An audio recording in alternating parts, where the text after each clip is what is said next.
There have already been 2 Apple events this year, but the tech giant shows no signs of slowing down. Shares are well above the $300 mark. Stock's up 62% in a year as Apple holds another event in about 2.5 hours. It's in California. It's called Back to the Mac. And although there are rumors about what Apple has in store for consumers, there always are. People live and exist simply to gossip about Apple's plans. It's all speculation until this afternoon. Jonathan Rettinger is editor-in-chief of TechnoBuffalo.com. He has some insight into what Apple might be announcing. You're one of those folks who spend a whole lot of time thinking about what they might say. What do you think? Oh, I absolutely do. These Apple conferences are the tech equivalent of rock concerts, and Steve Jobs very rarely disappoints. So the Back to Mac implies that finally the company is going to be shifting their focus away from their iOS-centric devices. So meaning the iPod Touches, the iPads, and the iPhone lines. I think what we're going to see and sort of what reports are coming out are 3 definites and 1 probable. What's going to qualify as a almost definite would be a redesigned MacBook Air.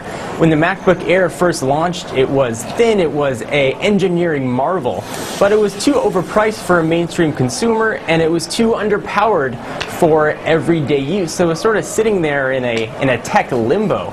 This new designed MacBook Air is supposedly going to come in 2 sizes. We're going to have an 11.6 and a 13.3. 11.6 is supposed to have an entry price point of just over $999, so putting it just about $300 more than the highest spec iPad, and also similarly spec'd netbook. So you're really going to be getting a mass market consumer laptop.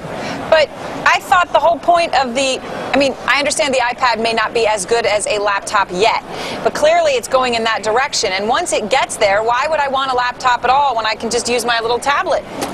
See, that's a great question. A lot of people that are reliant on desktop applications. So the Microsoft Office suite, for example, is coming out on Mac next week. So they have access to a full suite of Word applications, more robust video editing that the iPad just can't do. The iPad certainly has mobile versions of these desktop applications, but they're not as full-featured as you're going to get on a laptop computer.